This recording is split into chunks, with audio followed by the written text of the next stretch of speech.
he who without sin cast the first stone. Mm-hmm. So Jesus is over. He who is without the sin to cast the first stone. And next thing you know, a rock will go right by Jesus' face. Jesus look up and goes, "Ma, what are you doing here, huh?" And I'm like, I love this place. Yeah.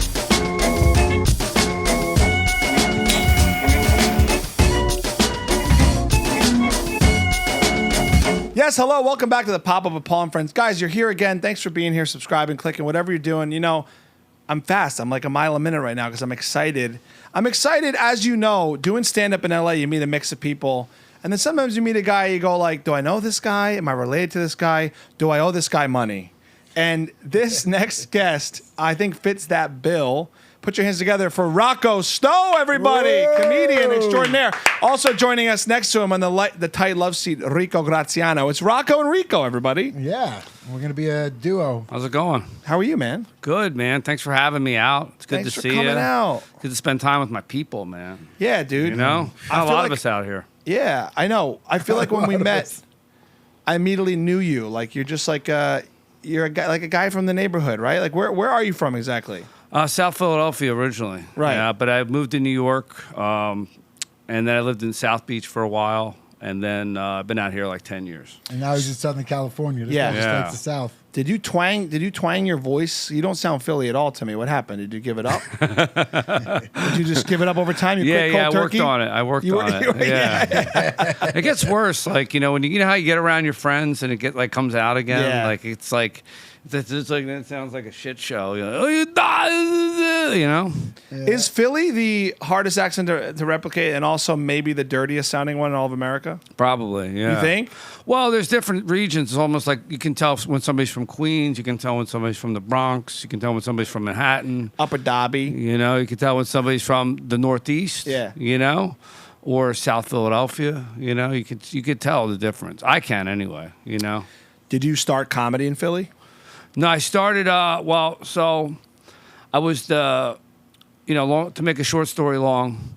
I was selling drugs. Me and my cousin. He is from Philly, everybody. Wow, I was working for my cousin. I was living on 10th and Carpenter. Not only does he look like one, he is one. And my cousin got arrested. He got busted. And, long story short, I had to get out of town. So I just jumped in the car with a girl I was dating, came out here in 99, and I started out in L.A.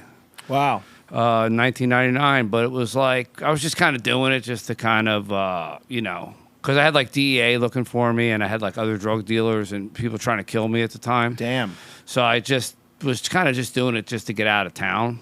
Yeah. Because back then it was, if you were in LA, you were kind of like safe, Like it wasn't as connected as it is now. Wasn't as connected. It was like everybody went to Florida when they were hiding out. Yeah. Like, it's like, all right, we know what you're doing. You're hiding out. And that's it. I started doing, the local spots, and then. Short story long, I got arrested 3 times in L.A., got stabbed in the neck, and then I ended up going back to Philly when the coast was clear, and then I started doing comedy at the Laugh House, which was an all-urban comedy club. Cool. With Kevin Hart and all those guys. Nice. Okay, Mike Kevin. Blackson. Wow. Yeah, so it's either you did like urban comedy in Philly at that time, or you didn't do comedy. That's all there was, Well, Big Kevin J. He started down there, right? Yeah. In Philly. Yeah. That's awesome. And that's the short version. I'm curious about the drug dealing life, just for a second, because you escaped. Yeah, exactly. Yeah, just for a hot second, because I'm intrigued. You sound like you lived a little bit of a movie. I mean, like you escape one city to come to another one, just to escape that city and go back to the one you came from. Mm-hmm.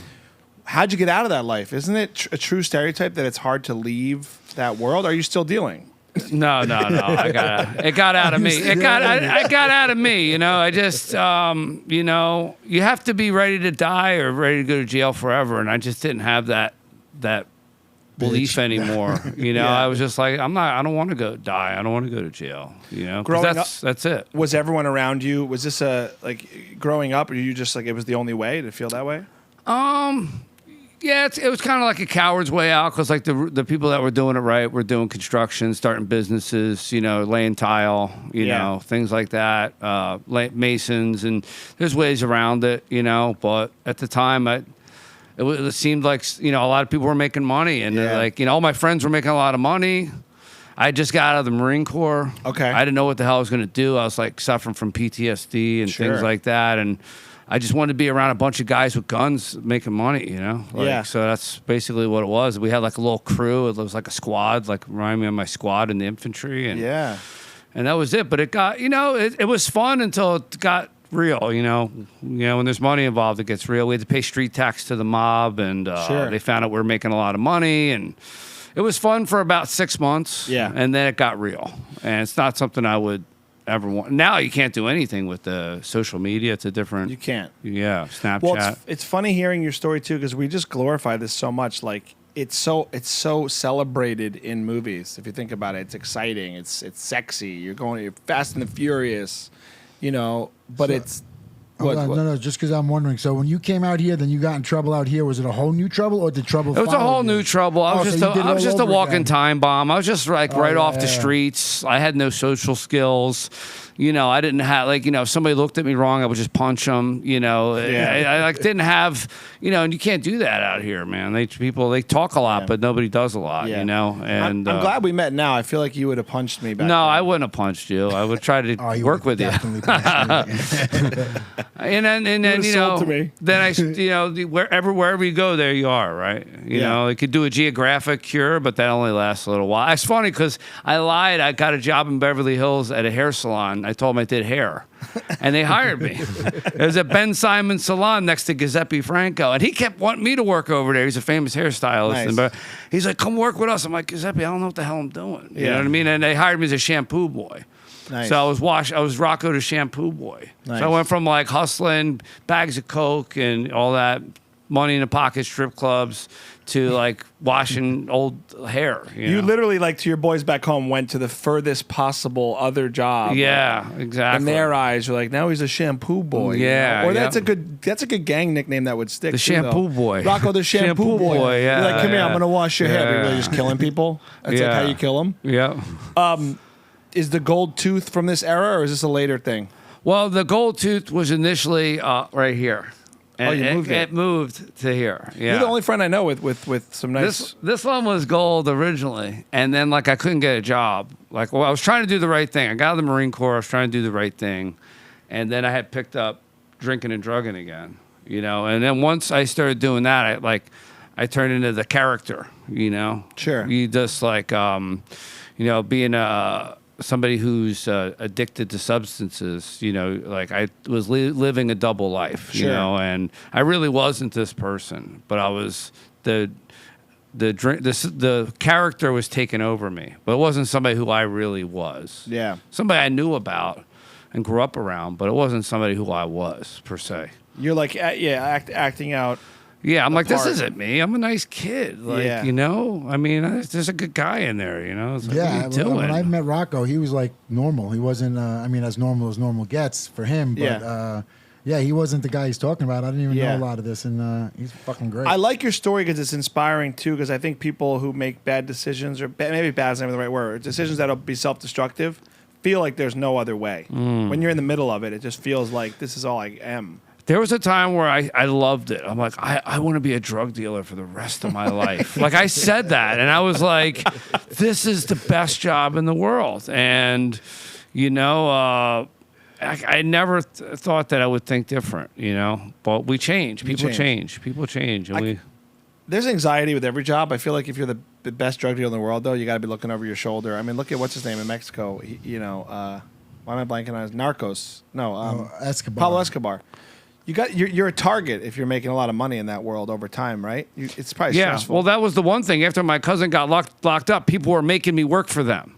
I was like a pawn, and it got to the point where I wasn't really even making that much money. So I'm like, I got to get out of here, but I couldn't get out because if I stopped working, because I had all the routes, I knew all the people, I had all the connections, but I was working for somebody else that took over after my cousin got locked up, So I had a Mazda RX-7. That thing's worth like $80,000 now, and I signed it over to the one guy because he said I owed him more money than I did. I'm like, I got to get the hell out of here because he said I got to come up with like another $10,000 tomorrow, and this is in 98, 99. Damn, that's a lot of money back then. Yeah. And so I was like, I'll get you the rest tomorrow. I left my apartment, everything. I just left. Boom. You boom. saw the writing on the wall, though. Yeah, I didn't like sit there and, Remember that guy that John Gotti killed because he killed his son? That guy was like hanging around for like, he should have left that day. Right. As soon as his son got killed, he hit him by accident, I think. I don't know if you know the story. He hit John Gotti's son back? Yes, his son was driving a moped and he just came in. I'm pretty sure it wasn't, on purpose,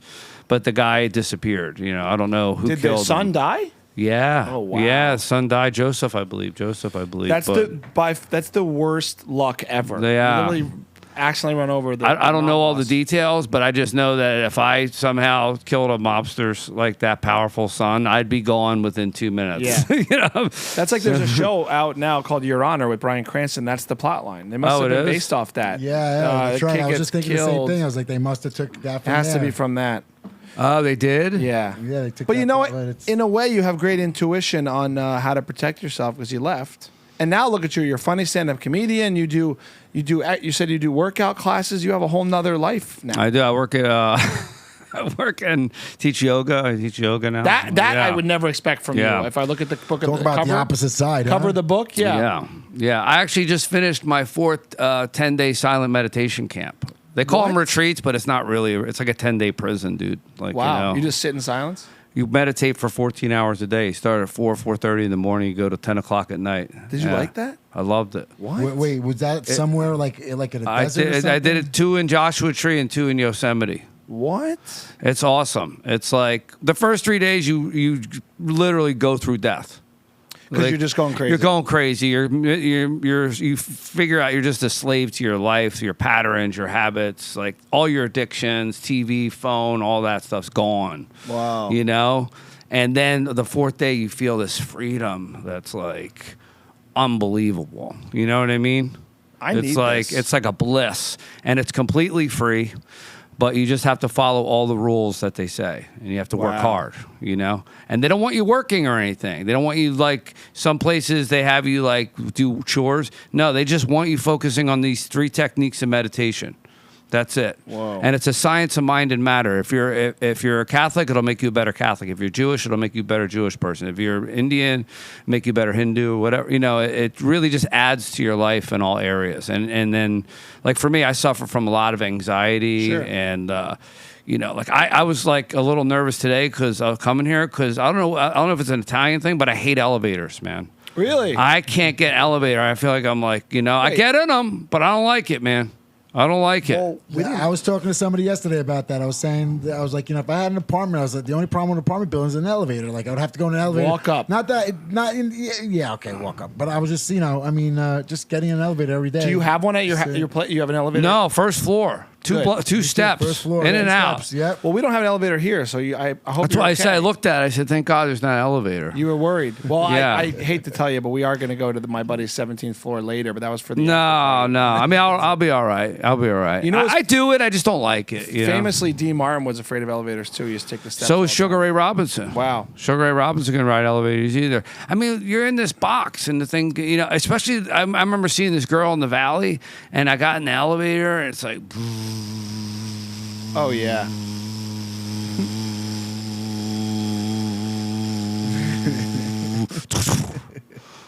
I'm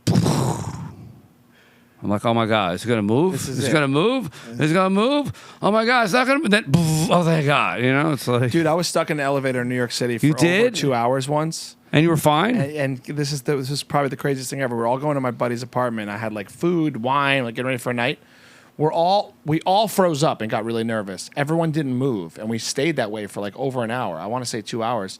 Literally, the idiot who was standing by the door, some random guy, just shimmied his body, and his jacket moved out of the doors, and the elevator moved.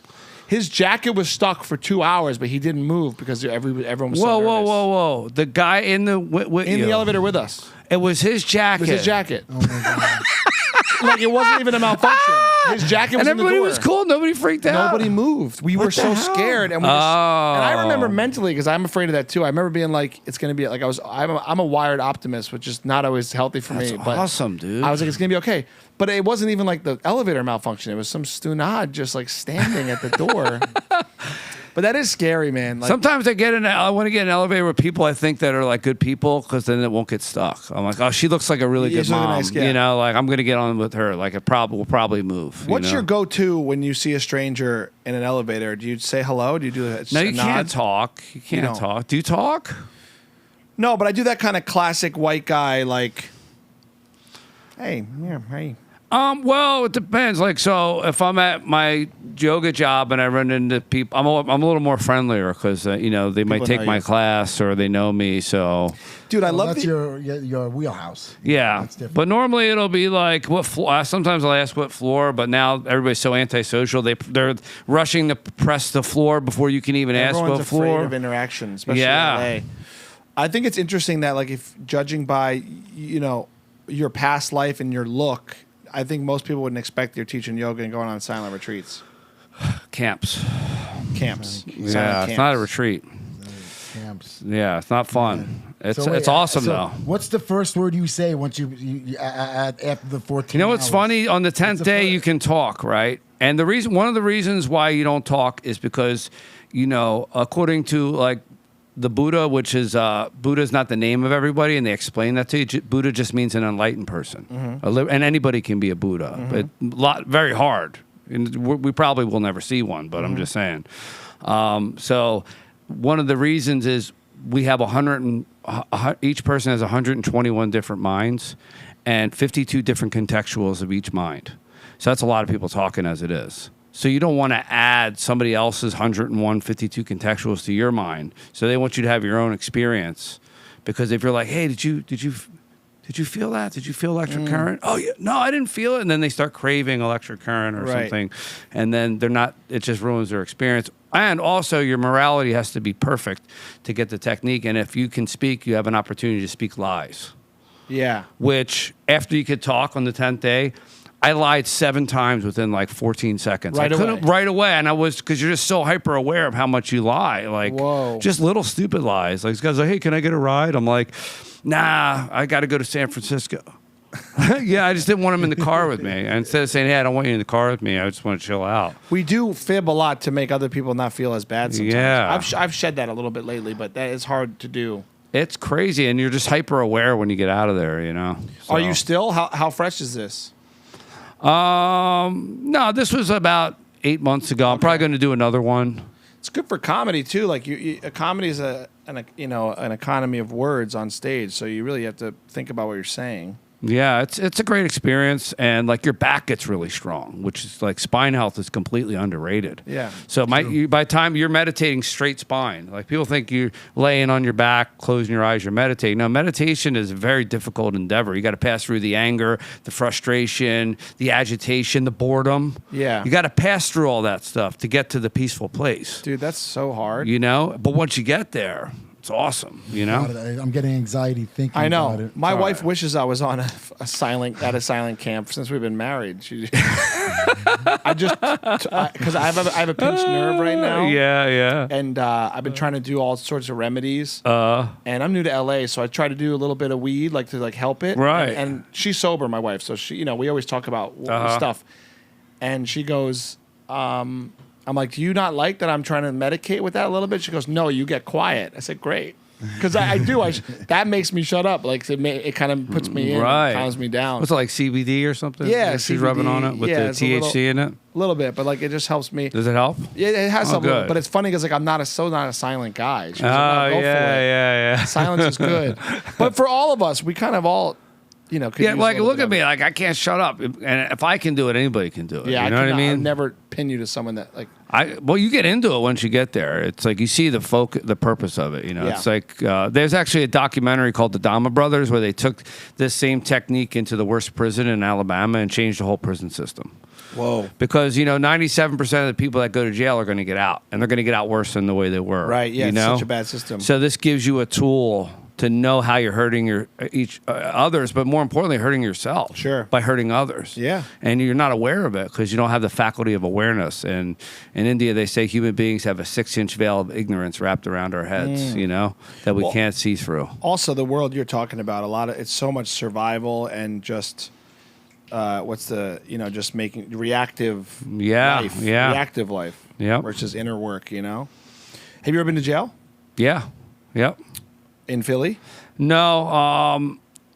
I was locked up in LA 3 times for a couple weeks at a It's time. gotta be brutal here. And then I did one 30-day stint in like North Carolina. I had like assault and battery charge. Damn. And it really straightened me out because I'm claustrophobic. It's probably, and I just don't like not being able to get out. Yeah, you can't. That was the main reason. That's thank God.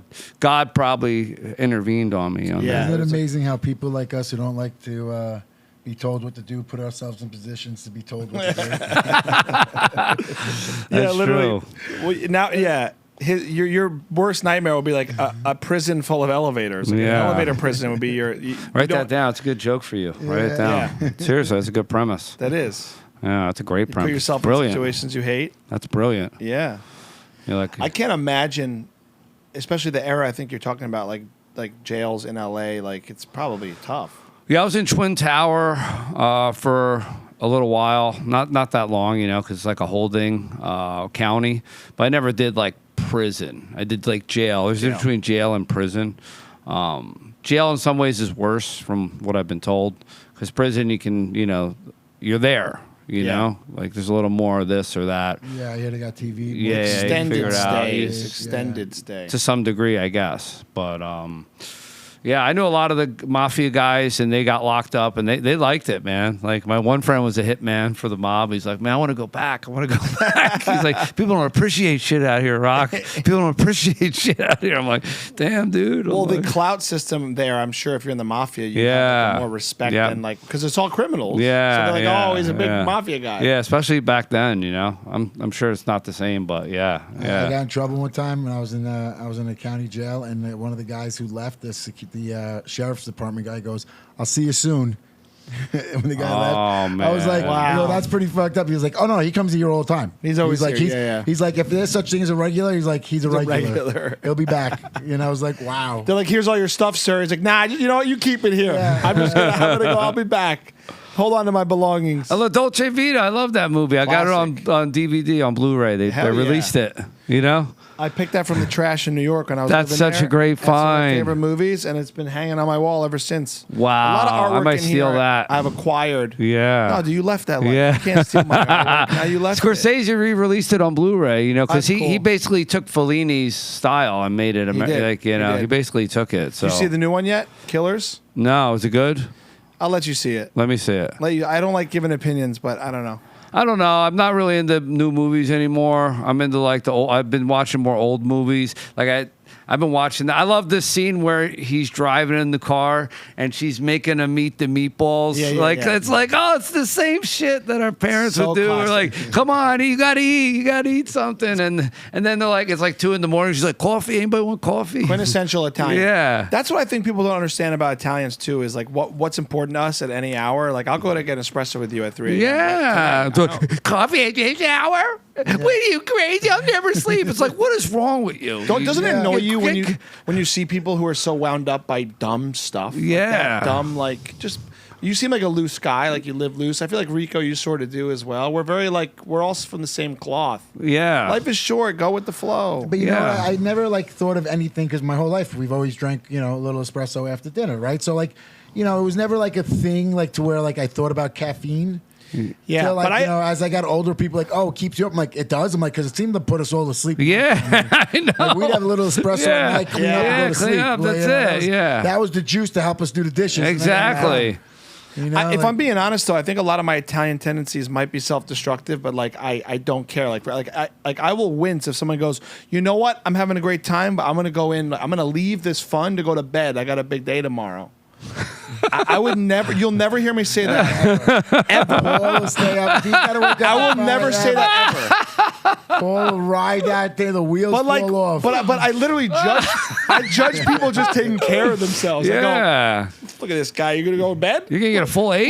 We just lit a cigar. What are you doing? Yeah. But then I'm gonna die earlier probably. It's bad Yeah. for me. But I think I tied to being Italian though because there's so much of that. Let's just go with the flow. That's like European too. It's very whatever.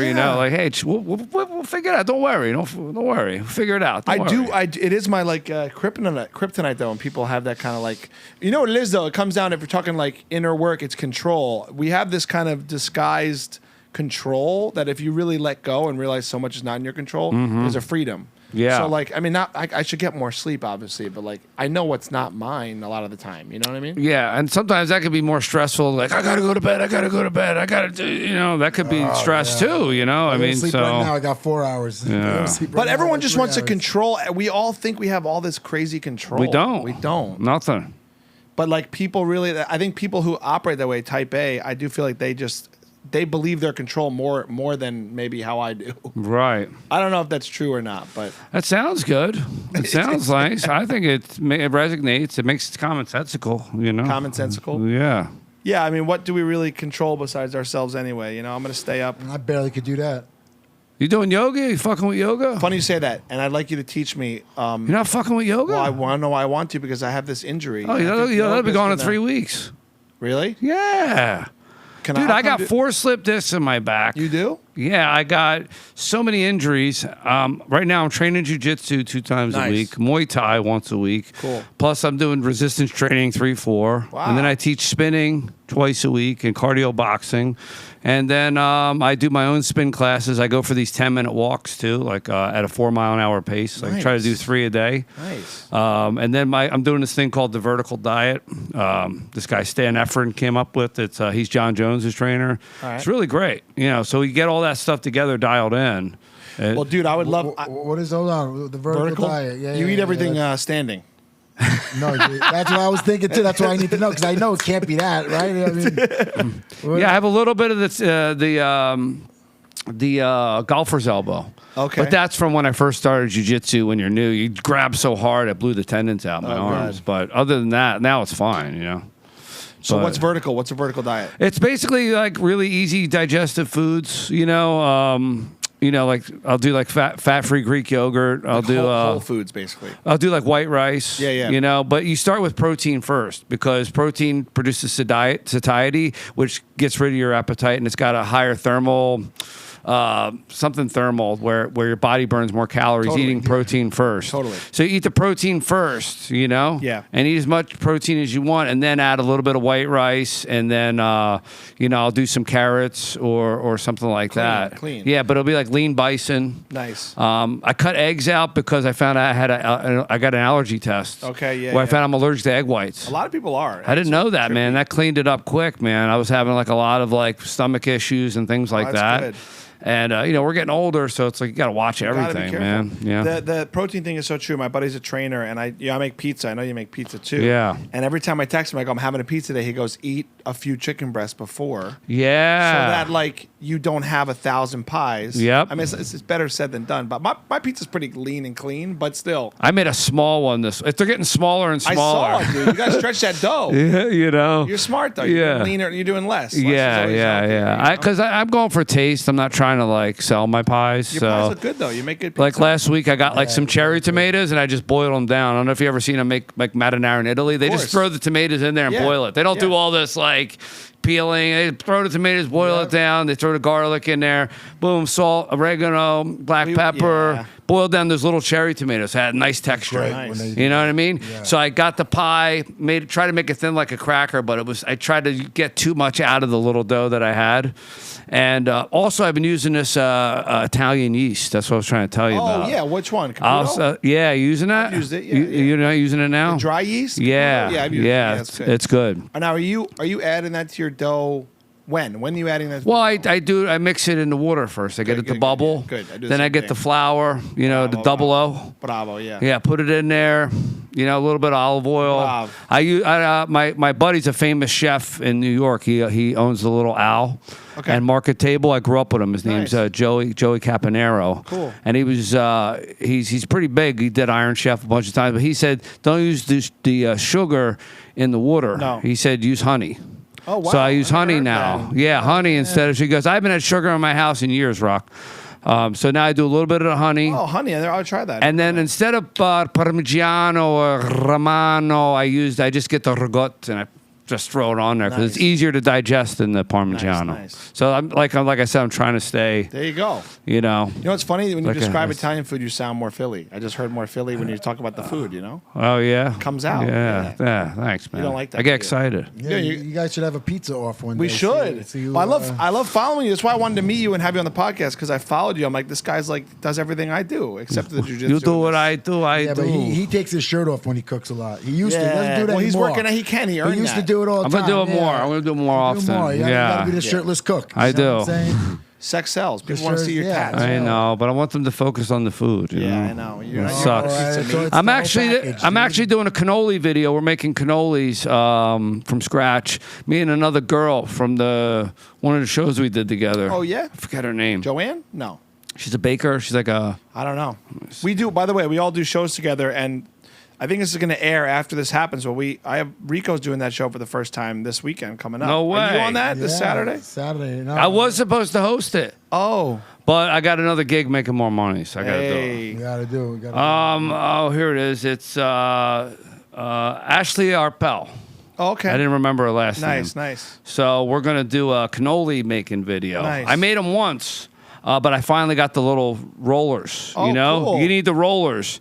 And my friend's like, "Oh, just get a toilet stool and wrap." I'm like, "Are you nuts? Are you nuts? Like, I'm gonna sit Toilet? there. Just the thought of like a thing that you wipe your, you know what I mean? And that's what? going with the like, what does it matter with you? The middle of a Yeah, toilet she's like, put a tinfoil around. I'm like, no, I'm not doing that. No. So I actually did I did it all by hand in the deep fryer, and it came out all right. I messed up like 4 of them, but I got You like put your hands in there when you're molding it. no, but I dipped it in, I pulled it out, Pull it out, and then shaped The it. best Italian ingredients, as you know, and the best food, you do mess up your hands. Mozzarella, Yeah. dough, the pizza. Yeah. I got the brick oven. I'm burning my hands all the time. Right. Most of my pizzas have like fried arm hair on them. Because I'm just like pulling them out of this 800 degree on. It's a flavor. We gotta have Rocco over for the brick oven, man. I got a brick you'd oven. love I got the Dude. stone. My girl got me the stone. It's a piece of lava rock from Sicily that they Nice. pulled out of the volcano. That's amazing. We got it, and it does. It really adds to the Probably flavor. heats up nice. Yeah, because I got like the shitty oven, but I like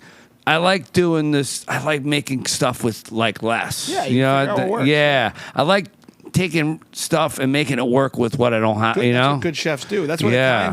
every Italian recipe came from just having the ingredients around. Right. And it's, being poor and having what yeah, was like around. carbonara. Like, throw some eggs in there, Yeah, some exactly. bacon. I was making an ongoing joke like the mozzarella just started because a guy tripped and knocked over ricotta into hot water. And they're like, hey, what's this?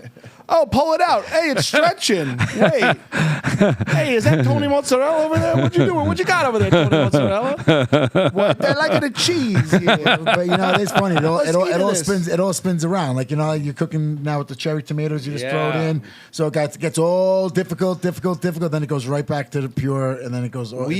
It circles. If I you think we watch should the make cooking. we should make a pact, us three, right now. A pact. We continue to grow in our budding entertainment careers and beyond. We should all go in on a place in Italy, and we should just go there and cook and have parties and do an I'm in. Italian. That villa. sounds amazing. I could buy. He should get a piece from Vesuvio. You should get a stone? stone from Vesuvio. It's got a little bit of the ghost and a little Pompeii. in little there. pump at someone's finger. I was watching this cooking show, and the guy, he's called like the pizza nerd or the pizza scientist The or pizza something. Gabagots. Yeah, he's in D.C. Yeah. And he would use the yeast. He got yeast from Capri. Whoa. And he had a big bucket of it, and that's what he would use. And he would put it, the ovens got so hot, he would cook the pizza in like 8 seconds or something. It Yeah, was it's like, quick. It's quick. Yeah. but yeah, that was cool. I thought that was cool to My get oven's some, like that too. When it's some really yeast. Hot. When it's really hot, I can cook a pizza in a minute. It's awesome. crazy. Paul's got one of those. Now, when I was with my cousins in Italy last time I went 2 years ago, they actually put tuna fish on the pizza, Whoa, which yeah, was yeah, yeah. They do interesting. weird stuff. Yeah. Yeah. Also the. They don't have rules. We don't have rules. We don't Put it on. It's Yeah, here. Sardines. We're gonna tell me I'm not Italian enough. We're here. What the hell are you talking Where's about? your family from? Southwest, like below Naples. Yeah. Okay. On Yeah. the west. On the Okay, west got it, coast, got it, got it. southwest. Like yeah. by the Amalfi Coast, sort of. Lower. Oh. Lower. Yeah. Okay. Yeah. Like Almost black. Cilento. Okay. Yeah. Cilento. Yeah, it's like they're called the Lost Territory. Nice. Did your parents come over? No, great-grandparents. To Philly, right? Yeah, in the early 1900s. A lot of immigrants But, you stayed, people come to visit, and you stay in touch with them, It's like Philly's very, stayed, to the roots. Like, we have a lot of this customs that they still do over there, making the Sunday gravy and all, Totally.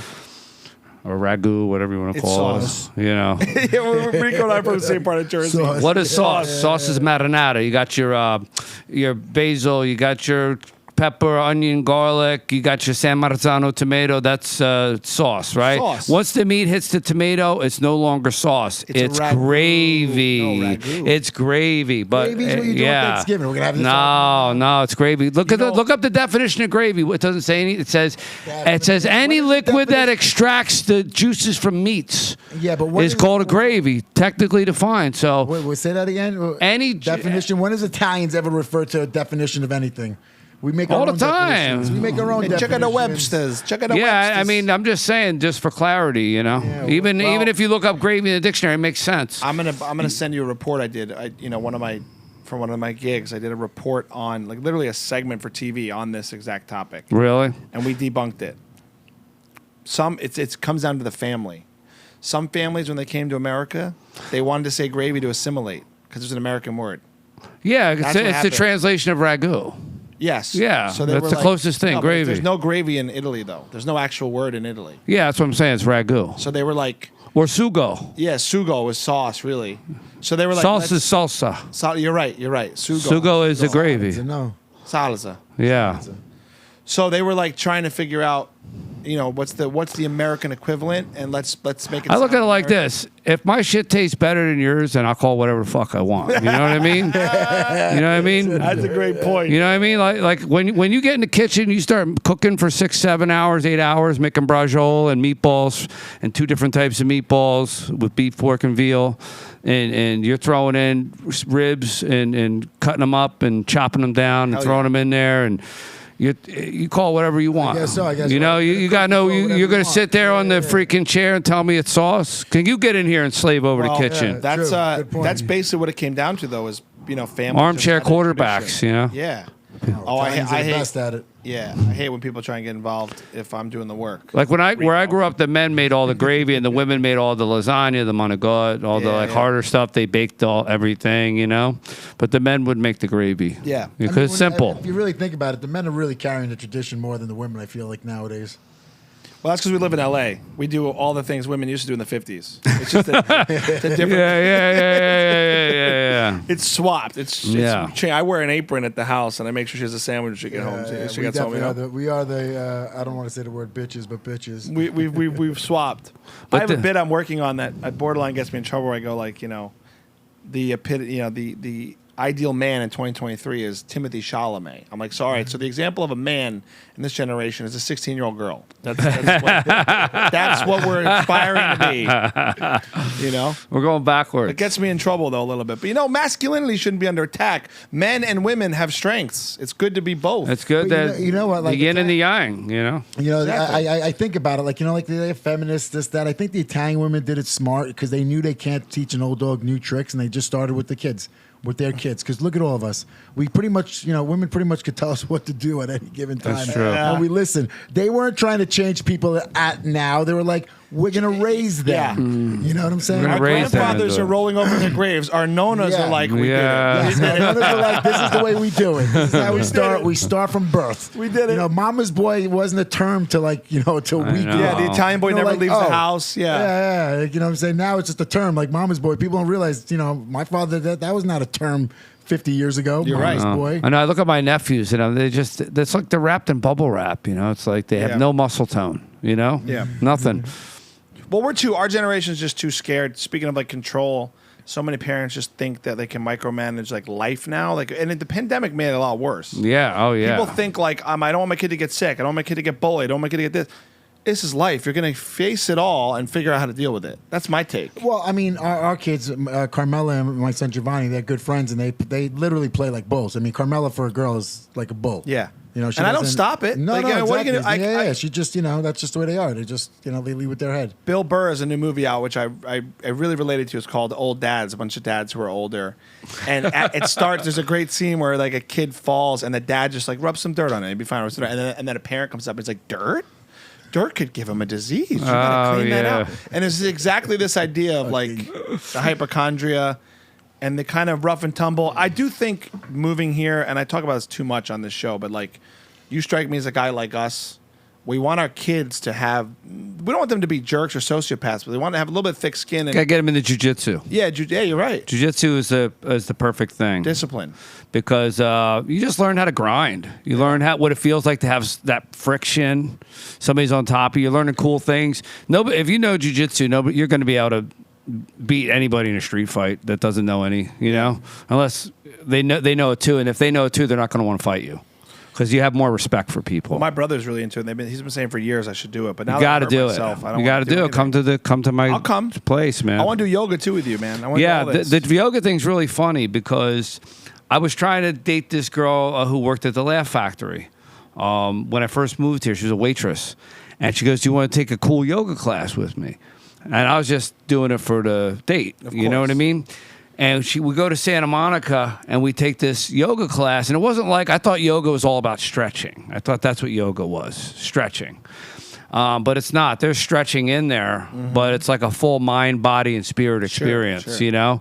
And they focus a lot on alleviating compression, creating traction in the joints, which causes back pain. It's the number one cause of back pain is compression. And you use your own body strength to alleviate that. It's very scientific. And you use the breath.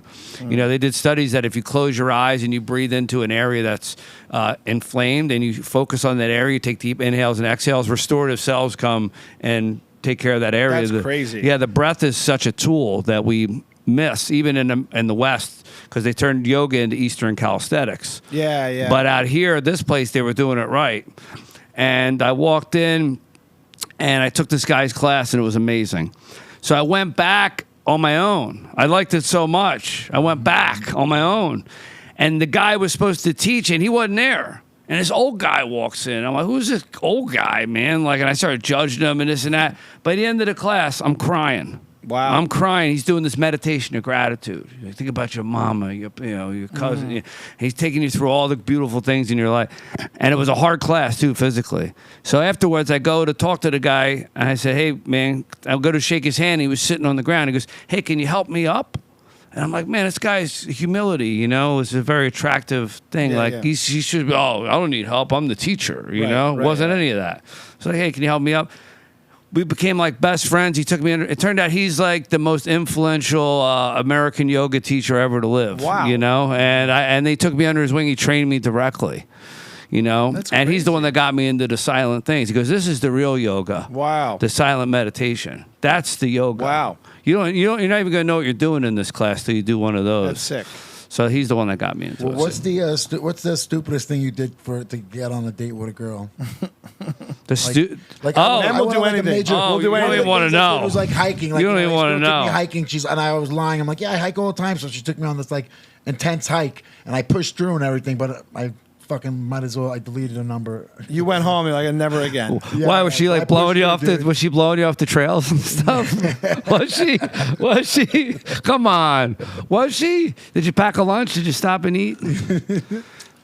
That's not that bad, Rico. No. I'm just saying. Like I can imagine what you. The worst thing I've ever done. You always hook up these Okay. girls. Like for some reason, all the comedy girls are all over you all the time. No, they aren't, are they? Yeah, there you go. I don't realize it if Every they time are. you're around, they always bring up, dating Rocco, being around Rocco, liking Rocco. He's got a I don't Nobody need you. says I don't get no liking shout outs. He's got a I don't need you energy, which is attractive. Yeah, you which know? mine is the opposite. I didn't even which mine notice. is I really need you. Rico's like, I need you. I need I you. don't even know. Please help me. To be honest with you, I don't even notice they're validate. talking about me until they're blowing me. I'm like, I think she likes me. She's blowing me now. She looks pretty good while she's blowing me. The worst thing I ever did, all right, was this is before I got sober. I'm at Delilah's Den. I'm fat now. I'm like a washed up version of myself. I'm 250 pounds. I was a fat cokehead. I don't know if you ever seen one of them. Wait, 260 You're an right now. anomaly. I was exotic. There was a couple at the zoo next to the meerkats.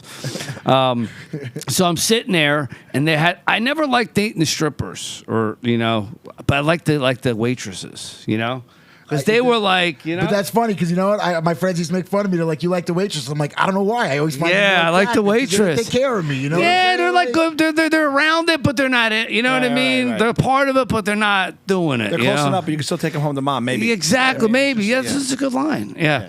So I says this girl, I'm like, oh my gosh, this girl's so beautiful. I was with my cousin Paulie at the time. He was there. I got a cousin Paulie too. Maybe it's the same Paulie. Yeah, we all do. It's an We all Italian do, one. yeah. So I was with him, and we're at Delilah's Den on Spring Garden Street, and I see this. I'm like, oh my gosh. I said, listen, I used to the most beautiful girl I've ever seen. Can I get your number?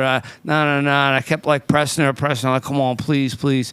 She's like, all right, like if you get on that stage and climb up that stripper pole, I'll give you my number. And I was like, what? She's like, if you get on that stage right now and climb up that stripper pole, you got my number. I said, bet. I jumped on that stage, bro. And, like when I was in the Marine Corps, I could climb up a rope with no legs. Just Sure. And I still had that mentality, Bro, I got -6 inches on that pole. Wow. My gut's hanging out, my rolls are hanging out, and then the security guards, one grabbed each leg, carried me out of the strip club. They're like, you stupid motherfucker, And I was like, Paulie, make sure you get the number. Wow. And she didn't give me the number. She said didn't get high enough up the pole. Damn. I literally didn't get up at all. Like I literally slid. Did you change your ways? You're like, I got to get back in shape to get the girl. It was part of it. It was part of my. That was like a big real. There was a couple of realizations that you have, where you're like, I gotta get my shit together. I mean, I was still relatively young at the time. I was 27. Nice. So you still think you're, Sure. I'm just young. Yeah, you got that kind of hothead, cocky mentality. Yeah. I'm gonna do it no matter what. Yeah. Your body had other ideas. I didn't have it anymore, dude. And so that was definitely hands down That's the tough. dumbest thing. And it didn't work out. It which didn't is work worse. out either, and it was embarrassing. And I think I moved to Miami after that. Soon, actually, I got to get out of here. that's when I moved to South Beach. Got cleaned up. How old were you in the Marines? When did you go? I was 18. Whoa. I was 18 when I went in. Yeah, it was the quickest way to success. You sign a piece of paper. 3 months out. later, you're wearing dress blues.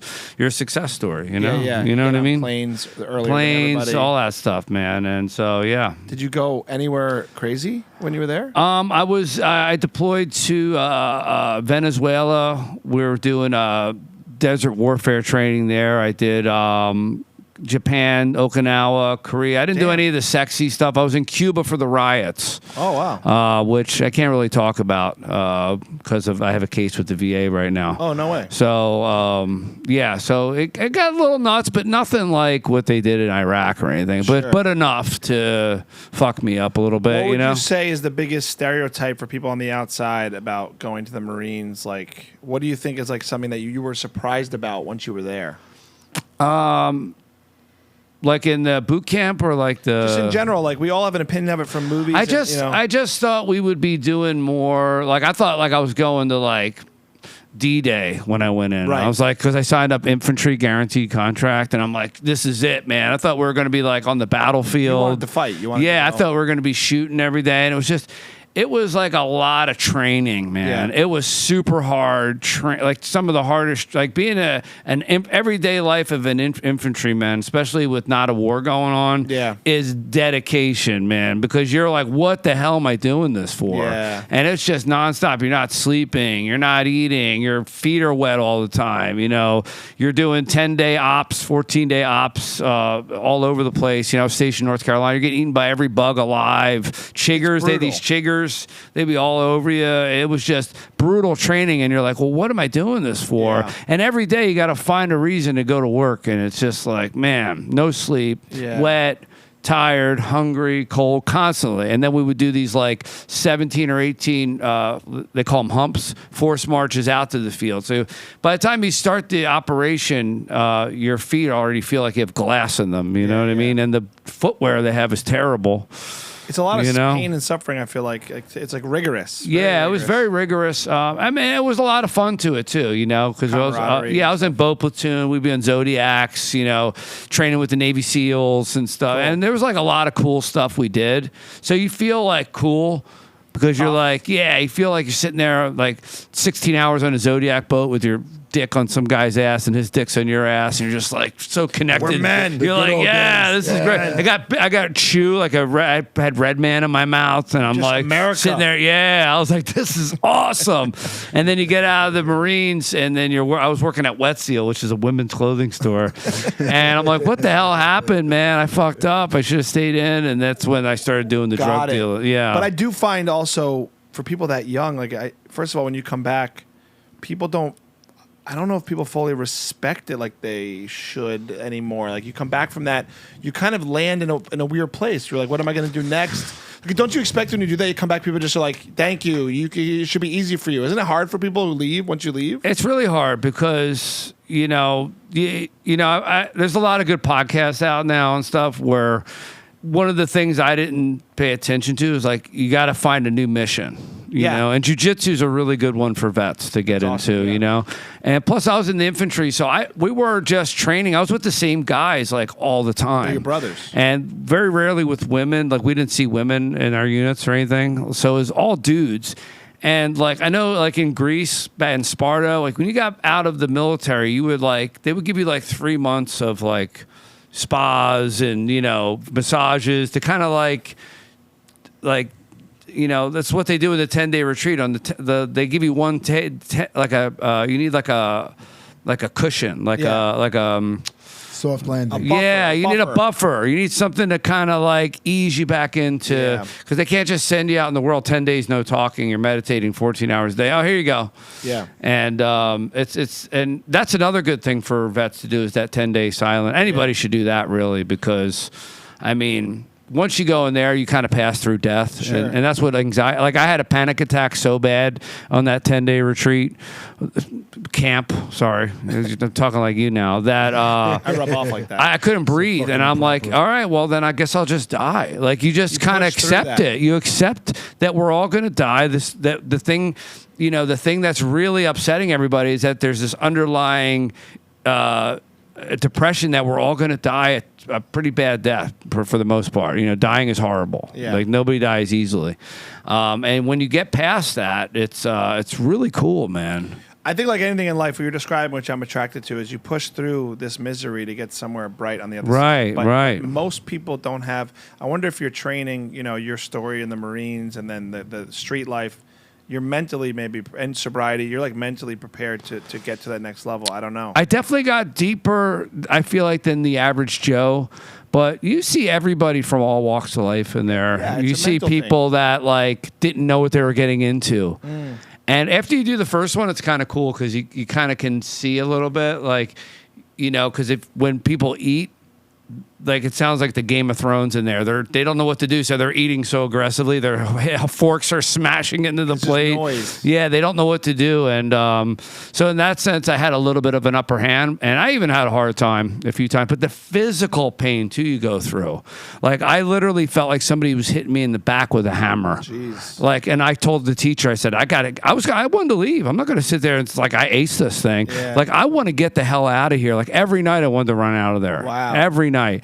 And every time. But now I know what's coming. Like anything else, when it's really hard and scary, if you know the end result, so you can push through that. Yeah. And you can tell yourself in your mind. But that's so hard, man. We're such a comfort society, even for me, for all of us. Comfort is number one in America, usually. We're like very luxurious with like, oh, my back, I got to sit here. Oh, I got to do that. Oh, my Have leg. you ever done a sweat lodge? Yeah, Sweat. I did it. I have. I I've did done that before. I did that. Yeah, I would pin my nose shut if I ever had to do that with I did the sweat lodge. Oh God, I didn't know what I was getting. I like the into. sauna, but I don't know about sweating with a bunch of randoms. Dude, I had people on both sides of me. It was sweating. Yeah, on I did me. it. Where'd you do yours at? I did mine in like Malibu or I did something. mine in like Ojai, Okay. in like some dude's backyard. My cousin Romeo got me to do it. I did mine on the A train when it got stuck down once. What are you talking about? That happened to me on the it was like what's the one that goes right to like Gramercy currency. It's like the blue. It's like a green line. Yeah, the It's- 1, 2, 3 maybe. Is that No. That 4, 5, five? 6. Sorry, 4, 5, Yeah, 6. the five. Same thing. We Yeah. shut the lights off for 6 hours. A blind guy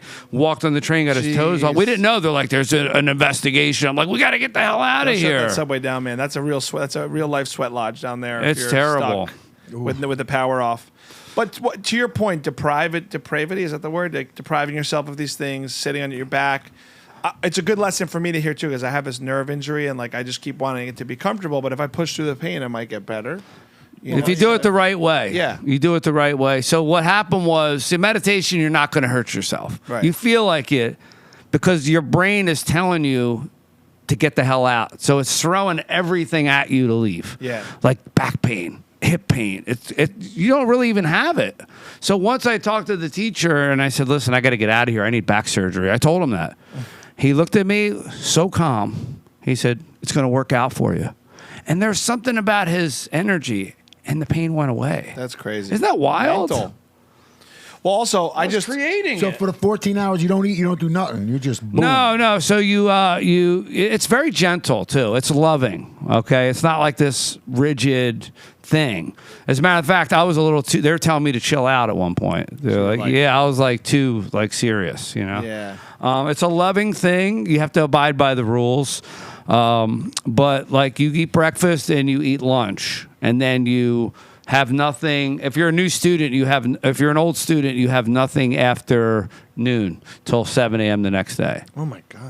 But you don't really feel it because you're meditating. You feel so balanced. Do you know time? Because you can go 30 days without food. It's our cravings it's our signals lying to us, telling us we need food. Is it a clock? Is there clocks around or no? You don't even know time.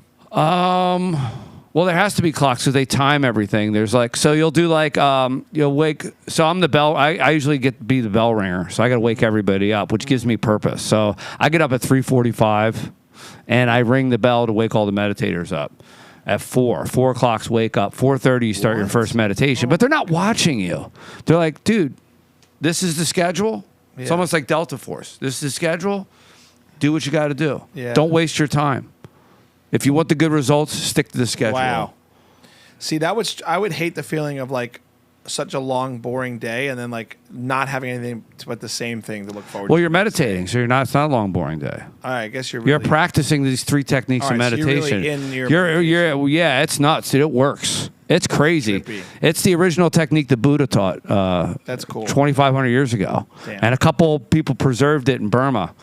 And because it got lost, because what happened is the teachings of the Buddha turned into Buddhism, which is not what the Buddha wanted. He used to always say, what am I going to get by making you my disciple? I only want to teach you to come out of your misery. And you don't need to dress a certain way, wear beads or anything like that.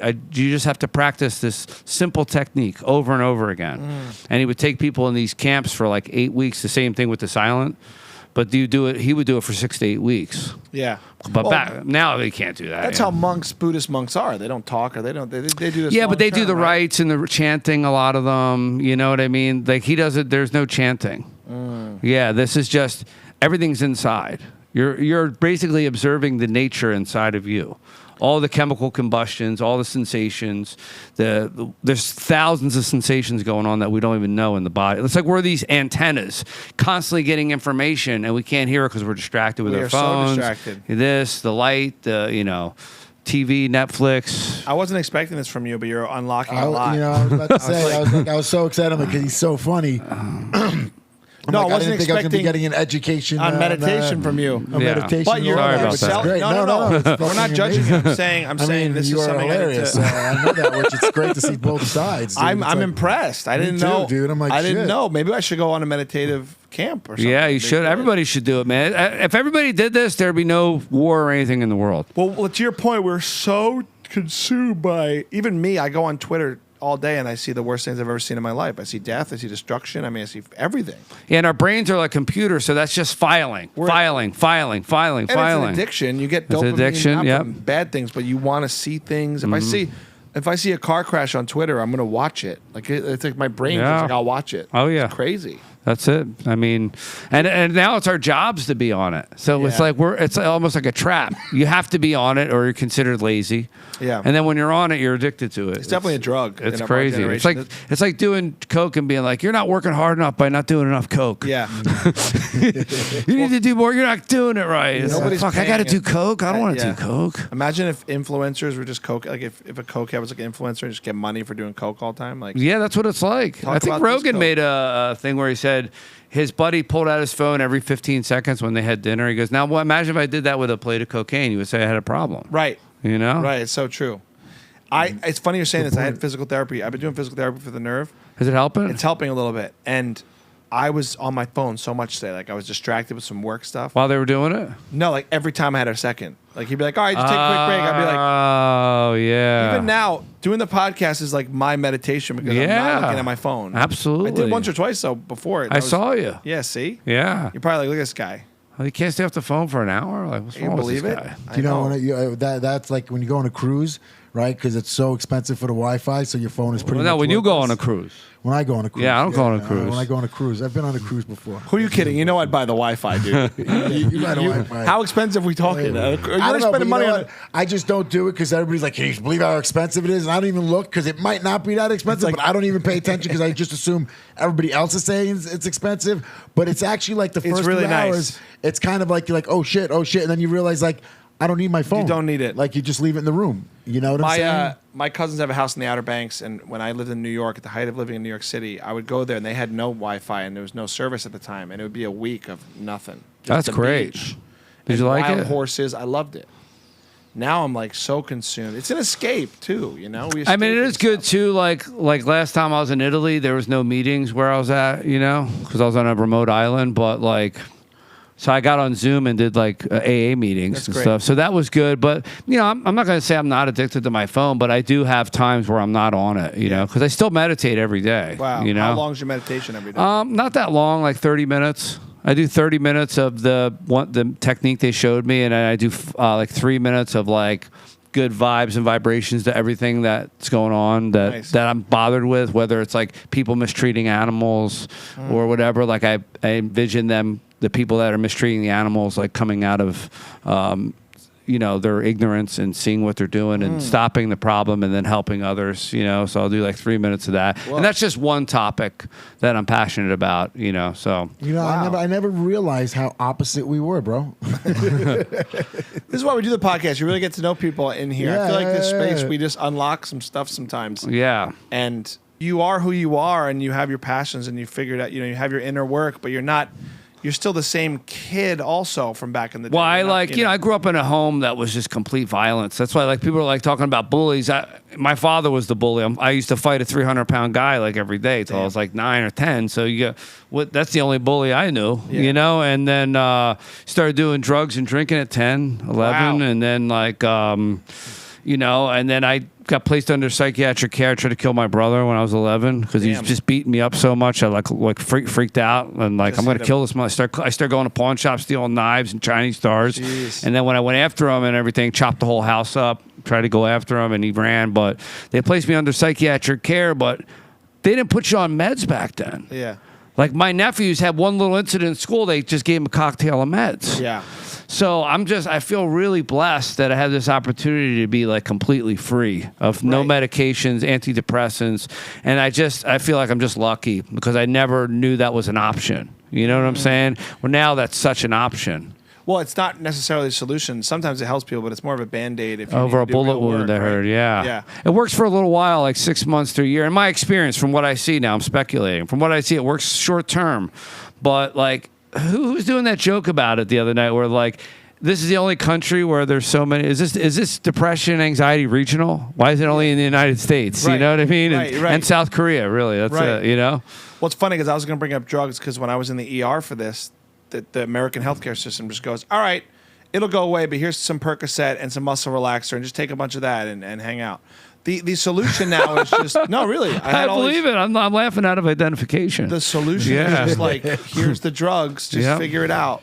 Yeah. That is it's a business. The world, since we were kids, it has changed. Like a It big has time. changed. It's like a big profit. I would have been on all kinds of mood stabilizers and everything. I was a maniac. There's no way. You got a lot of time now, right? You got 20 years. 20 years. 20 years. Nothing, dude. Nothing. How crazy is that? Well, no, he's That's high off of impressive. himself. Nothing. He's sitting in I silence know, for a dude, week. silence. He's high off his Well, when you don't have that as an option, it forces you to dig. Yeah. You got, like, for me, I'm ready to do anything it takes to not be on anything, Right. even if I got to go to a mountain for months Yeah, at it's a great. time. Because I think it's that important, It's a good lesson for everybody because we all kind of numb in our own ways. It could be food, it could be booze. Right, and I still do it's some of that with the food. Of course, And, we all are coping in our own ways, but the more even you are, like it's better for you as a person if you figure out if you don't need anything. more and more Anything? studies are coming out. 89-90% of all diseases are coming from stress in the brain. Wow. You know what I mean, think about cigarette yeah, smoking. totally. That's from stress in the brain. You're smoking. The cigarettes are causing Calm you it, down. but the stress that you have to smoke is what's causing you to smoke. If you had a non-stressful mind, Yeah. you're not going to want to smoke a cigarette. You're like, this is stupid. Yeah, What's this doing? This is like carbon monoxide I'm putting in my lungs. It's calming down. Everybody wants to feel good. So I mean about the comfort.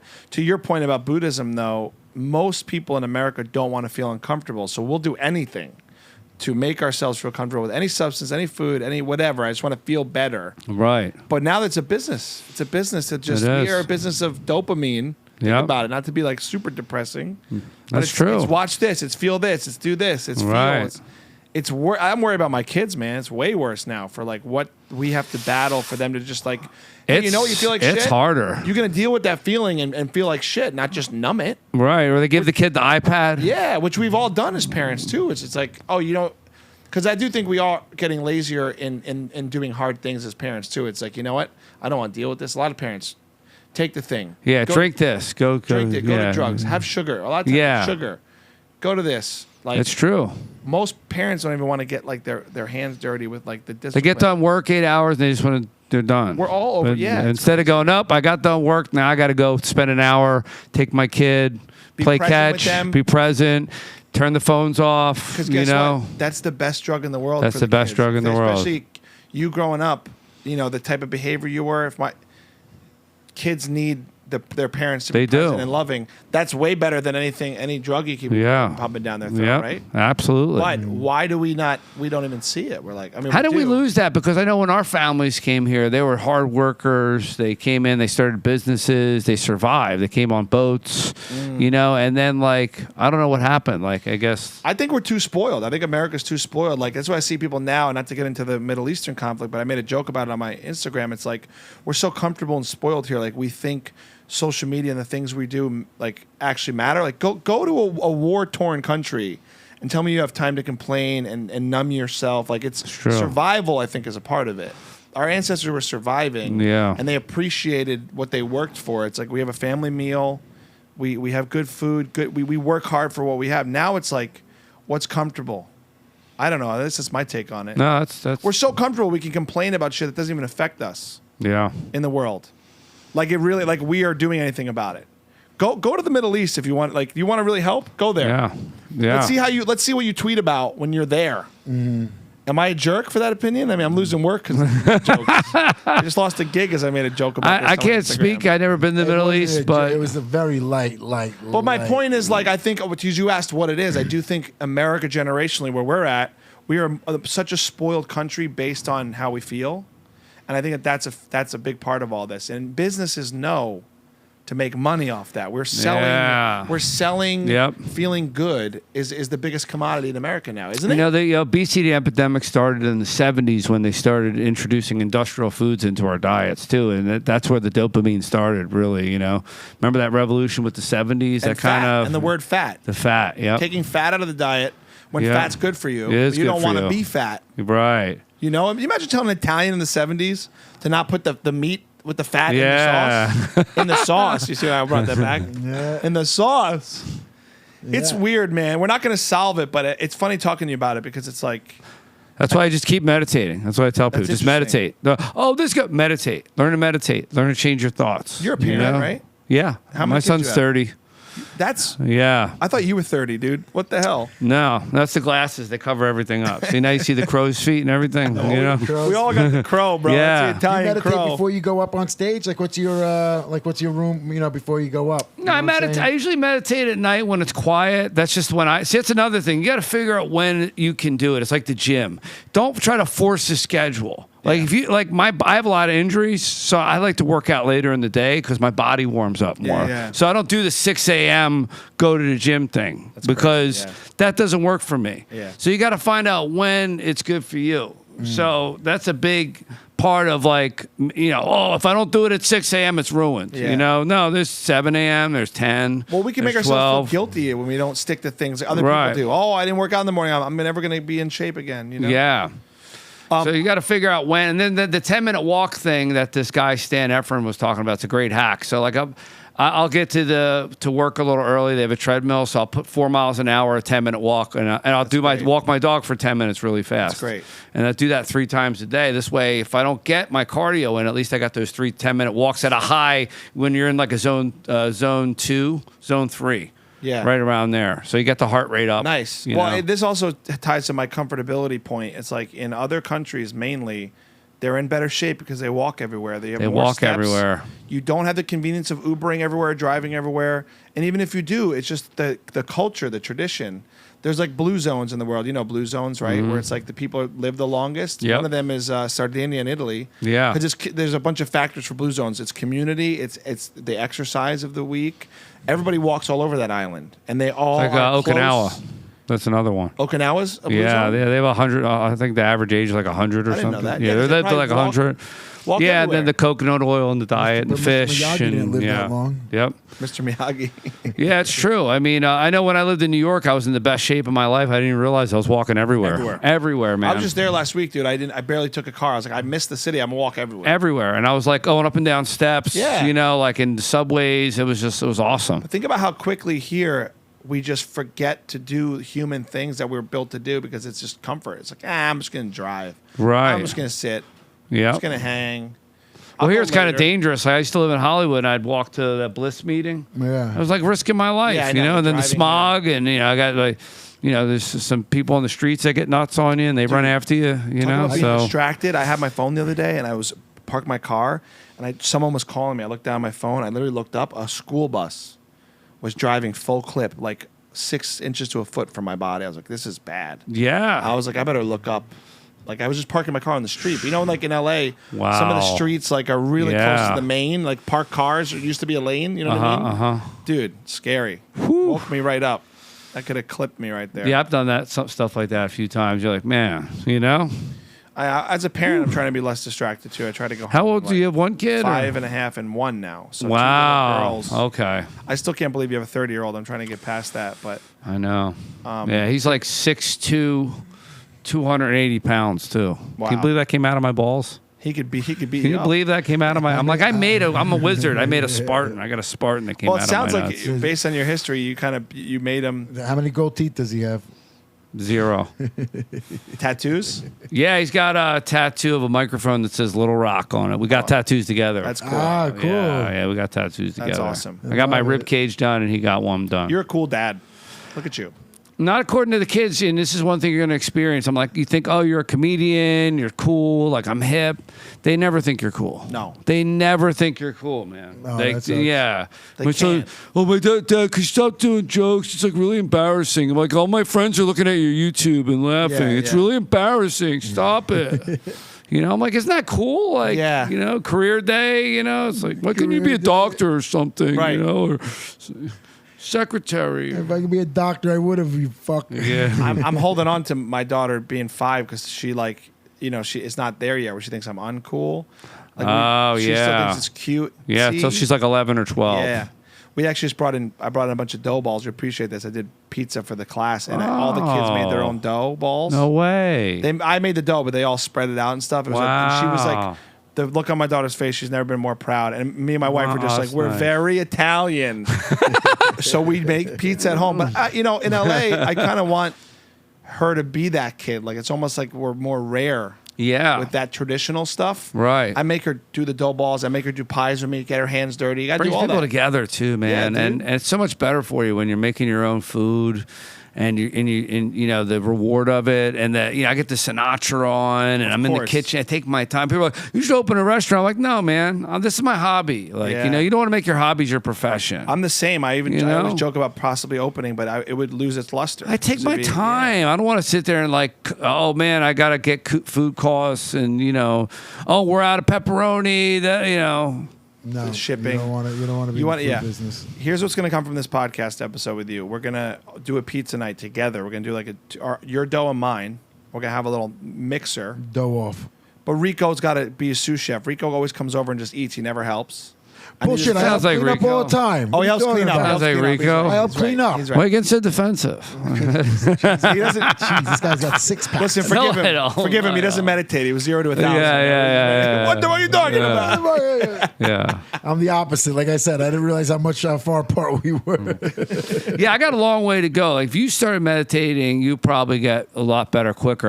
My brain is very nuts, so it's Got a lot comment. slower. But what I even was from 4 years ago is just That's crazy. amazing, man. Well, what you're preaching, not even preaching, what you're talking about is good for anyone. It puts gray matter He'd be back on the great in brain New York. too. If we went to New York to the show in New York that you were doing, wouldn't it be nice? He would be with great, the actually. I have a big Italians? show coming up November 7th, the New York Comedy Festival. You'd be perfect for it. But we're kind of full up. He's that for guy it, but- like, oh, you went to Jay-Z, you should have told me. I could have got you backstage. Yeah. Sorry. I know. You've been planning this for Yeah, months. yeah, man. Give it after. to him. Hey, No, he didn't you- get me on it, so You would have been but- great for this $300,000 Yeah, job it that pays you're not a lot, going to but do. It's it went to a guy called Mako. Yeah. There was another guy. No. But now that I know you, I mean, I'm always doing stuff. Yeah, always I know, doing I'm more only stuff. kidding. No, Okay. Paul's always looking for getting healthier and stuff like that. Yeah, It's a totally. good way to be. Back to your question before I go on stage, I'm usually just focused on. I'm trying to read the crowd. I'm trying to like put my plan together. I'm still a devout Catholic. I go to mass. No I go to way. the Italian mass at the Italian church. Oh, my They gosh. do it in Italian. They sing opera. Wait, downtown? Downtown. I go know there. that church. I go there. Oh, that's my parish. I've been there. I finished my Holy Communion there over the pandemic because I never finished. Whoa. So I finished my Holy Communion there, and I go to the Italian Mass. So I'll do some prayers of that, and it's kind of like I morphed it into my thing. It's not like I don't really, some of it's cool, but I just like the routine. I love the Italian mass. You know? De Padre, de Figlio, de Yeah, Spirito fratelli, Santo. sorelli. Yeah. I remember when I was younger, we used to make a sit in the Insieme. front row Yeah. in the Italian, and we were little kids, so we were laughing. And I remember the priest, like the parents were like, "Stop, stop!" And then the priest said it in English so we could understand. He's like, "But this is the beauty of life. Wow. These kids they're enjoying themselves. Right, Let's not right, make this a right. place of Right. being hard." But then you're Yeah. like, "But shut up when I'm talking." Yeah, it's got to be the balance. They say the one guy did a funny, that the masses are funny too. Like the one guy was like telling the story about, he who without sin cast the first stone. Mm-hmm. So Jesus is over. He who is without the sin to cast the first stone. And next thing you know, a rock will go right by Jesus fast. Jesus look up and goes, "Ma, what are you doing here? Huh?" And I'm like, I love this place. Yeah. These guys are like people I grew up with. Yeah, You it's like translated the right way, the Italian Last accent. time 3 Catholics were in a room. Yeah, Jeez, look at this. it's great. It's a different type of Catholic mass from growing up. It's a lot more gentle there. Is it by Dodger Stadium or something like that? It's right by Chinatown. It's like Chinatown. right next to it. So when I used yeah. to visit here, it's funny because It's close to Dodger I Stadium. grew up Catholic, and I would go to mass on and off throughout my life. But when I used to visit here before I lived here, I would like pop in, and I literally went there a few times. You went there a few alone times? on work trips. I'd be like, I want to go great. to Italian. I always went like just to go, but you're inspiring me. Maybe I'll go with you sometime. It's nice that the community, and they're doing Italian opera. They have these little luncheons I go to and stuff like that. Like, I like it. It's nice to see the community, the people. There's a lot of diversity there, a lot of different cultures Yeah. in that church as well because of the area. Totally. So it's nice to see everybody. Mix. I went to a Catholic church in Montrose where I live. And not to sound defensive, it was a little too white for me. You know what I mean? Like a little too white. Are you you know? white or are you olive? I'm olive. Yeah, I'm See? Mediterranean. You're Mediterranean. Yeah. You got that Irish blood that makes you a I little got bit the more Irish. white, Yeah. but then you come over to the top of you're more Yeah. olive dominant. Yeah. If I could say it Yeah. myself, right? Yep.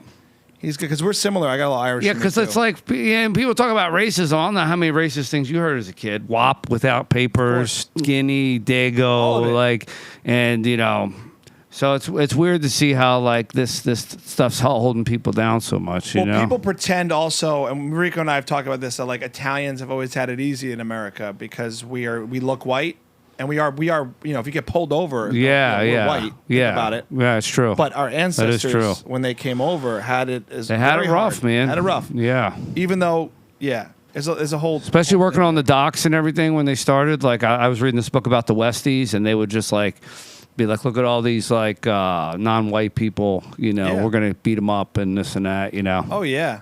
That's where the word Guinea came from. They said we had African in us. Yeah. That's what Guinea came from. That's yeah. right. Guinea. Yeah. Look at these guineas. You know, so we weren't considered white then. But it's just like a lot of Latinos, like Cubans in Miami, they're kind of considered more white now. Right. I think it just I don't know. Generational, and it's generational different people coming in. Like our immigration was stronger back then than now. Yeah. So the racism shifts. It's like, all right, you guys have been here long enough. I always joke, you did your time. I always joke we just brought the best food and the best movies and culture. So everyone was like, all right, they're good now. Yeah. They cleaned up the streets. They kept us safe. They made tomato sauce. I gotta tell you, like, too, it's like with the Mexicans, but it's like if you said something a racial Italian slur growing up, you would tell the guy at the pizzeria, and you tell him who said it, and then you would get you get the no calzone, no exactly. stromboli, no now you're gonna starve now. Yeah. Rocco, please tell and then there's no more, so it's like It kind of blows my mind how you have like some people of certain populations now like anti-immigration, like because they've been here too long. Like some Latins in Florida, right. They'll be like, oh no, we don't want immigrants. We don't like Right, people. It's like, yeah, what? yeah. They're removed from their families coming here. America's great because we came here and made lives for ourselves. Not me, my grandparents. It's just funny hearing that people are like anti-immigration. I'm anti-immigration. My parents came right off the boat. So why? Because you're like, there's enough. Right now, I could be living a good life in Italy with a woman who probably would listen to me. Yeah, did you ever go there? Did you ever go to Italy and be like, why'd they somebody leave? cooking pasta? Yeah. That's Like, what they left us? You're not anti-immigration. You're anti your own choices. Yeah, exactly. My mother used to say, like, when she'd get pissed at something, she'd say, "Mannaggia Cristoforo Colombo." And I said, "Mom, what are you saying that for?" She's like, "Because if he didn't find America, I'd be living a good life in Italy." The grass is always greener, though. You talk to my cousins in Italy, they're like, America. No, yeah. Plus, there's more opportunity or shelter. It's very Yeah, conservative. but they're richer in my eyes because they're living Now, La Dolce Vita. They're living the life that's. But, you go 50, 60 years ago. And I know Napoli's bad, too. That's where most of the immigrants came from, Napoli. Yeah, It's like four families in one house, living on top of each other. And the trash. There's everywhere, just trash and rats and everything all over the streets. Grass is always greener. Yeah. I think you take some of the traditions of all that and we apply it to our kids and our culture here. But yeah, it's a grass is always greener thing, man. We can go get a place there and live there for a couple of years and be like, we miss America. We miss everything. That's how it is. I mean, I'm there for a month and I'm like, all right, I'm ready to go back. Yeah, I've it's had home. enough. It's not home, but it's just the history and the culture I appreciate. And the common way of life for Italians, like it's more like how we are. Everyone there's like that. Like the sleeping thing. Yeah. Everyone would be smoking cigarettes, hanging out. Like there's no like, it's more of, I always say to my cousins, we work, we live to work in America. They just work to live. They get the money. Live, I'm good enough. Now let me enjoy. Chill. Like there's not as much, there's excess everywhere, but like it's different. It's chill there, I think more. I didn't know this till recently, but America was that's from an Italian. America. Yeah, I didn't know that. Yeah. So that's crazy. So our country is actually named after, We got roots all over this place. I don't know why they treated us so bad when we got here. Did you know the Watts Towers was made by an Italian, a Mexican, and an African American guy? Well, they figured they were making their home for their friends and family. So yeah, I just heard about Watts Tower. I went to the Italian American Museum here because I know the girl who runs it now here in LA. I just heard about that. And there's a whole Watts thing that she was telling me about. Really? I want to go there and do a segment for NBC on it. The history is awesome. That'd be awesome. There's the guy just built the whole thing and. I never saw it. Did you see it? No, I want to go. Gone to it? I want to go check it out. We should all go. You said Watts Tower. I thought you were talking about the Twin Towers where the jails were. No, the Watts I Tower. already was confused when he mentioned Twin Tower with a bunch of East Coasters, and it wasn't the Twin Towers. It was a jail. Yeah. That was the first time I've heard my that. God. That's they call it down here, right? That's in Orange County. Yep. Twin Towers. The two buildings right next to I don't want to Yeah. make jokes about it, but I just can't imagine like everyone from that jail when they heard the news on 9/11, they were like, "The jail's gone." Yeah. They're like, no, We're no. here. Yeah, so stupid, so stupid. Well, Rocco, man, I can't thank you enough, man. I feel like Yeah. hanging Sorry I with wasn't funnier, you know. No, go see you on stage, dude. Yeah. No, this is also this is what this room is for, and what podcasting's for. I is love like, it. This is the best place. I did not expect what I love about you, because I didn't know you well enough. Seeing you make people laugh on stage, I think you're a funny, likable guy. Is how deep and cool you are, and the work you've done to grow yourself.